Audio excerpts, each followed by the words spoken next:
सो hey guys, स्वागत है आप सभी का थ्रोन ऑफ सील सीरीज के एक और न्यू इंटरेस्टिंग सी पार्ट के अंदर। दोस्तों, जैसा कि हम लोगों ने पिछले एपिसोड में देखा था कि चेरी और यंग बेंजाओ ने अपनी जान को बाजी लगाते हुए लेवल 4 को क्लियर कर दिया था और इस तरह से उन लोगों ने लेवल 5 का फ्लोर को ओपन भी कर दिया था। तो इस एपिसोड के शुरुआत में हम लोग देख पाते हैं कि सारे लोग असल में चेरी और यंग बेंजाओ को वहीं पर ही छोड़ने के लिए रेडी हो चुका था और इसीलिए सारे ने उन लोगों को हीलिंग पिल देते हुए वहीं पर ही छोड़ दिया था। और फिर हम लोग देख पाते हैं कि उसने हाउचन को उठाते हुए असल में नेक्स्ट फ्लोर में जाने के लिए रेडी हो गया था और तभी सिमासियान और हानी उसके सामने आ चुका था और सिमासियान शायद से कहने लगता है कि वाइस प्रेसिडेंट, आपको इसमें फाइट करने की कोई जरूरत नहीं है और इसलिए आप इस फ्लोर का फाइट हम लोग के ऊपर ही छोड़ दीजिए। जहाँ पर सार उन दोनों को रोकते हुए कहने लगता है कि ये फ्लोर असल में पिछले वाले से और भी ज्यादा पावरफुल होगा और इसलिए क्या तुम दोनों श्योर हो कि तुम दोनों इसे कंप्लीट कर पाओगे। जहाँ पर सिमासियान कहने लगता है कि लिंगसिन ने हम लोगों को कुछ एक्सप्लोजिव पिल दिया था और इसलिए वहाँ पर अगर कोई भी गड़बड़ होता है तो फिर हम लोग पिल का यूज करते हुए इसे क्लियर जरूर करेंगे। और फिर हम लोग देख पाते हैं कि उन लोगों के ऐसे बात से सार और कुछ भी नहीं कहता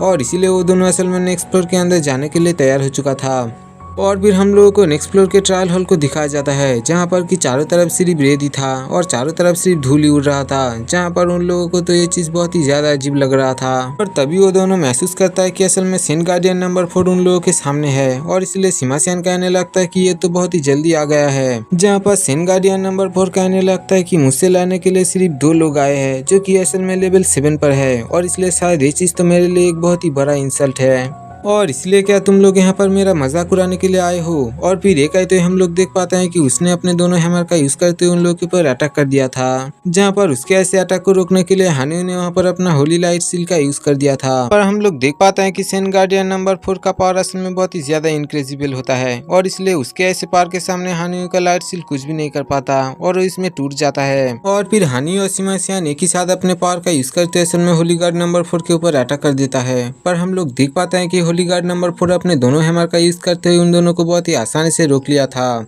जहाँ पर हम लोग देख पाते हैं कि हानी अपने शॉट का यूज करते हुए असल में गार्डियन के ऊपर अटैक कर रहा था पर उसके ऐसे अटैक के कारण गार्डियन को तो कुछ भी नहीं होता और इसलिए अब सिमासियान भी इसमें ट्राई करने के लिए रेडी हो गया था और इसलिए वो भी अपने हैमर का यूज करते हुए इसके ऊपर अटैक कर रहा था। पर फिर भी हम लोग देख पाते हैं कि गार्डियन का स्पेशल पावर भी हैमर था और इसलिए वो सिमासियान का हैमर को बहुत ही आसानी से डॉच कर लेता है। और फिर सिमासियान और हानी दोनों ही एक साथ असल में होली गार्ड के ऊपर अटैक करने के लिए चला गया था जिस वजह से कि अंदर बहुत ही ज्यादा हलचल हो रहा था। और इस चीज को देख के बाहर से ओंग कहने लगता है कि असल में अंदर इतना ज्यादा हलचल क्यों हो रहा है और इसलिए अंदर क्या कोई गड़बड़ी है। जहाँ पर लिटिल स्केलेटन कहने लगता है कि होली गार्डियन नंबर 4 असल में बहुत ही ज्यादा पावरफुल है और वो एक साथ दोनों ही हैमर को कंट्रोल करता है जिस वजह से कि उसका पावर और भी ज्यादा खतरनाक हो जाता है और इसी वजह से मुझे ऐसा लगता है कि अंदर इतना हलचल हो रहा है। और फिर अंदर हम लोग देख पाते हैं कि होली गार्डियन के ऊपर असल में सिमासियान और हानी एक ही साथ लगातार अटैक किए जा रहा था पर फिर भी होली गार्ड तो इस चीज को बहुत ही ज्यादा हल्के में ले रहा था और होली गार्डियन तो उन दोनों को बहुत ही आसानी से डिफीट कर रहा था।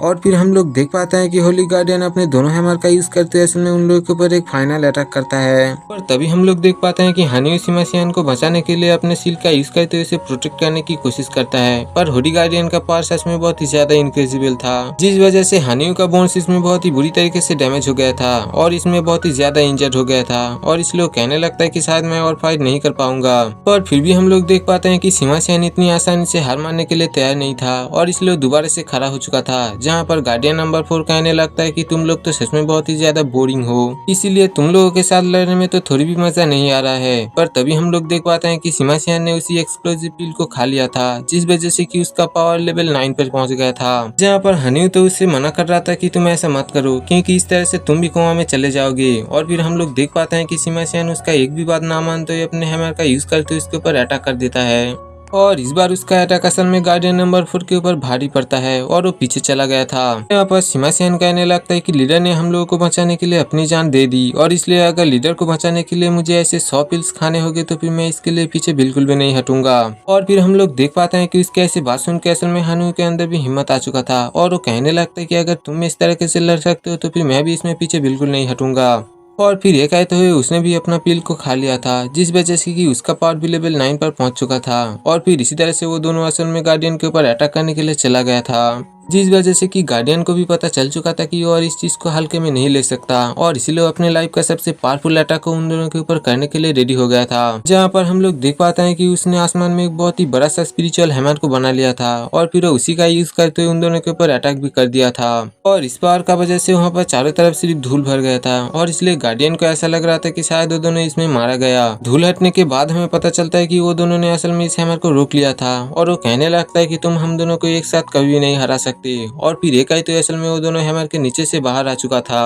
और फिर हनी ने अपने लाइट पावर का यूज करते हुए असल में गार्डियन को हवा में उछाल दिया था और फिर वो सिमासियन से कहने लगता है कि जब तक ये हवा में रहेगा ये अपने फोर्स का यूज नहीं कर पाएगा और इसीलिए तुम इसका फायदा उठा सकते हो। जहाँ पर सिमासियन अपनी वज्रा बॉडी का यूज करते हुए असल में गार्डियन के ऊपर अटैक कर देता है पर फिर भी हम लोग देख पाते हैं कि गार्डियन ने अपने दोनों हैमर का यूज करते हुए उसे रोक लिया था और साथ ही में वो सिमासियन के ऊपर अटैक भी कर दिया था पर फिर भी हम लोग देख पाते हैं कि ये चीज असल में सिमासियन का एक चाल होता है और इसीलिए वो गार्डियन को बहुत ही कसकर पकड़ लिया था और फिर इसी मौके का फायदा उठा के हनी भी अपने लाइट शॉट का यूज करते असल में गार्डियन के ऊपर अटैक कर देता है जिस वजह से कि अपने शॉट को उसके आर पार कर दिया था पर फिर भी असल में गार्डियन ने अपने लास्ट हैमर अटैक असल में हनी के ऊपर कर दिया था जिस वजह से कि उसका बोन और भी ज्यादा डैमेज हो चुका था और इसमें बहुत ही ज्यादा इंजर्ड हो चुका था पर फिर भी हम लोग देख पाते हैं कि उन दोनों ने मिलकर असल में गार्डियन नंबर 4 को इसमें हरा दिया था और इसलिए गार्डियन नंबर 4 इसमें बहुत ही ज्यादा शौक था और वो कहने लगता है कि मैंने कभी ऐसा सोचा भी नहीं था कि 2 लेवल 7 वाला बंदा मुझे हरा देगा और इसलिए क्या इन दोनों का पावर इतना ज्यादा इनक्रेजिबल है। पर तभी हम लोग देख पाते हैं कि सायर वांग और फेंग वहाँ पर आ चुका था और वो लोग जल्दी से उसके पास आ चुका था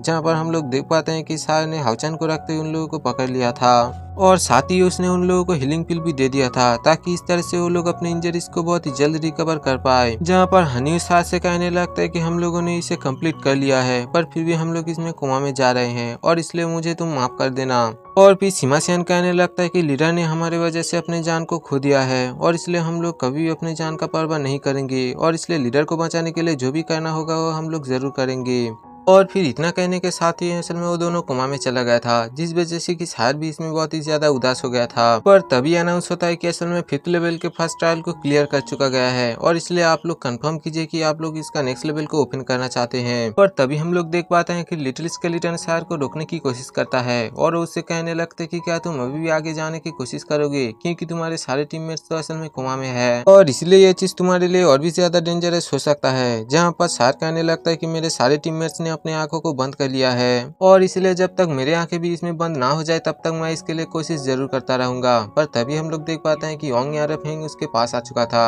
और उससे कहने लगता है कि हम लोग अब नेक्स्ट लेवल को लड़ने के लिए जा रहे हैं। पर फिर भी असल में शायद ओंग यान को रोकने की कोशिश करता है जहाँ पर यान कहने लगता है कि जैसा कि तुमने कहा कि हमारे सारे टीममेट्स ने अपनी कुर्बानी को दे चुका है और इसलिए अब हमारा बारी है कि हम लोग भी इसमें कुछ करें और इसलिए तुम यहाँ पर रेस्ट करो ताकि तुम अपने पावर को और भी पावरफुल लेवल के लिए बचा कर रख सको। और फिर इस तरह से वो दोनों गार्डियन नंबर 3 को चैलेंज करने के लिए आ चुका है। पर वहाँ पर आते ही उन लोगों को पता चलता है कि यहाँ का एयर प्रेशर तो बहुत ही ज्यादा डेंजरस है जिस वजह से कि उन लोगों को यहाँ पर खड़ा होने के लिए भी प्रेशर का यूज करना पड़ रहा था। पर तभी हम लोग देख पाते हैं कि गार्डियन नंबर 3 असल में एक लेडी होता है और फिर उन दोनों से कहने लगता है कि इतने सालों में असल में कोई भी यहाँ पर ट्रायल देने के लिए नहीं आया है और फिर भी कोई भी अगर आया हो तो फिर वो इस लेवल तक नहीं पहुँच पाया है और इसलिए मैंने बहुत सालों से किसी के साथ फाइट नहीं किया है और इसलिए क्या तुम लोग श्योर हो कि तुम लोग मुझसे फाइट कर पाओगे क्योंकि तुम लोग तो सिर्फ लेवल 7 पर हो और इसलिए अगर तुम लोग यहाँ से लौटना चाहते हो तो भी तुम लोग यहाँ से लौट सकते हो और मैं तुम लोगों को कोई भी नुकसान नहीं पहुँचाऊंगा। और फिर वॉन्ग कहने लगता है कि हाँ हम लोग इसमें श्योर हैं कि हम लोग इस ट्रायल में पार्टिसिपेट कर पाएंगे और हम लोग इसमें जरूर ही जीतेंगे।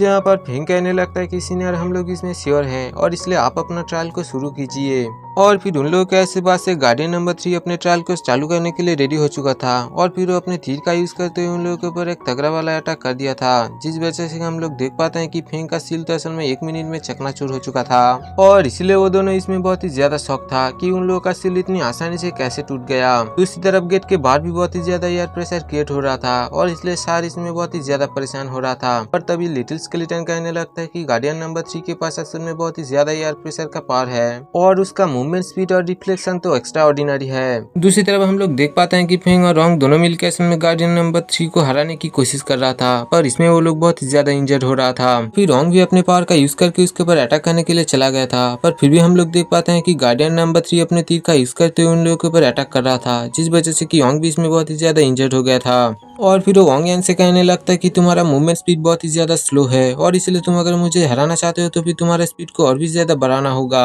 और फिर ये कहते हुए उसने अपने बहुत सारे एरोस का यूज करते हुए इसके ऊपर अटैक कर दिया था, पर तभी हम लोग देख पाते हैं कि फेंग वहां पर आके उन सारे एरोस को डॉच कर लिया होता है। और तभी वांग का नजर असल में फेंग के शॉट के ऊपर पड़ता है और वो इस चीज को देख के बहुत ही ज्यादा हैरान था, क्योंकि असल में एक टाइम फेंग ने उसका जान बचाया था और इसलिए उसने फेंग को इस शॉट को दिया था। तभी हम लोग देख पाते हैं कि गार्डियन नंबर 3 असल में अपने पावरफुल अटैक का यूज करने के लिए तैयार हो चुका था और इसलिए वो अपने तीर का यूज करते हुए वहाँ पर एक टॉर्नेडो को क्रिएट कर दिया था, जिसके अंदर से कि हजारों ब्लेड बाहर आके असल में उन लोगों के ऊपर अटैक करने के लिए आ रहा था। पर तभी असल में वांग ने अपने सील का यूज करते हुए इसे रोकने की कोशिश करता है, पर फिर भी ये बहुत ही ज्यादा था, इसलिए फेंग भी अपने शॉट का यूज करते हुए इस चीज को रोकने की कोशिश कर रहा था। जहां पर हम लोग देख पाते हैं कि गार्डियन नंबर 3 असल में और भी ज्यादा स्लैश उन लोगों के ऊपर अटैक करने के लिए लगा रहा था और इसलिए वांग और फेंग इसमें बहुत ही ज्यादा परेशानी में आ रहा था। और हम लोग देख पाते हैं कि वो लोग इसमें बहुत ही ज्यादा इंजर्ड भी हो चुका था और इसलिए वांग असल में इसमें बहुत ही ज्यादा गुस्सा हो गया था